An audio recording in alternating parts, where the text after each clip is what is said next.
to get on.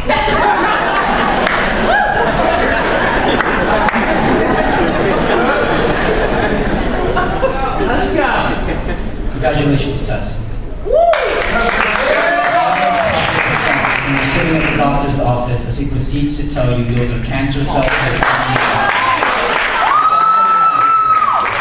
rather, he takes my distant stare into the sterile white walls as his cue to tell me to stay positive. After all, research showed that if treated early, testicular cancer has a 95% survival rate, and just then I was tempted to say, 95% means nothing if destiny doesn't intend me to be a part of that statistic. I bite my tongue. Kept my eyes fixated across the room, waiting until he was done. Explaining the process of what's meant to happen next, he says step 1 involves cutting a 4-inch incision beneath my belly. Then with a probe, guide the entire right testicle up through the pelvic region. Extracted through the incision, now imagine there I am, pumped with anesthesia, counting down slowly from 10. Each second maliciously haunted by the disturbing thought that when I wake, I will never be whole again. Now it's up to step 2. Nauseated and confused, I quickly learned that Percocets and poetry writing just don't mix. I'm on the hour every hour, because as every hour ticks, the pain returns, radiating through nerves like tattoos being etched from the inside. So I can pop pills until I feel the pain begin to subside.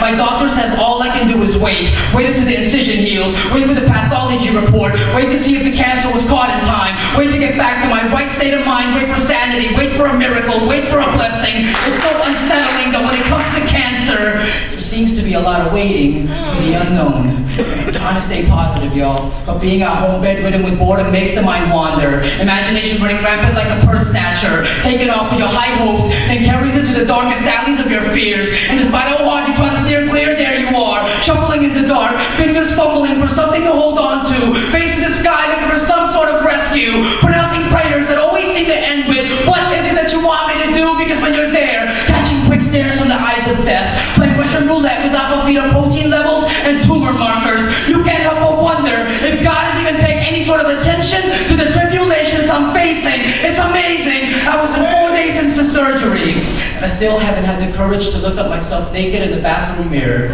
4 days and still waiting on test results. 4 days and refusing to see visitors. 4 days. And my wife wakes me from sleep with a kiss on the cheek and suddenly tells me that God is still listening. And he speaks to me through her, tells me that nothing occurs without his touch. And though this episode right now might seem too much, just know that it's happening for a reason. To change me the same way he changes the season, because God doesn't give you dreams to taunt you, and God doesn't give you anything you can't handle, and God rebuilds, he doesn't dismantle. So here I am, broken, but still beautiful. Able to be blessed by the presence of family and friends, a loving girl, a beautiful audience, and a 4-inch scar that I now pass off as a stab wound I got from a knife fight because I'm hardcore like that. And I survived to give me the choice to ride or die, and I'll spread my arms to the side to touch both ends of the earth. Damn right, me and my one testicle's taking over the world. That's where the wind blows next. Only waiting can tell. But ask me what I learned from cancer, and I'll answer that sometimes you have to lose a part of you to find your whole self.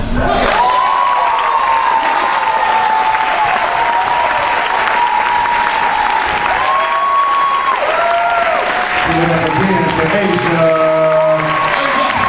Got 2 scores, got 3 scores, got 4 scores, got 5.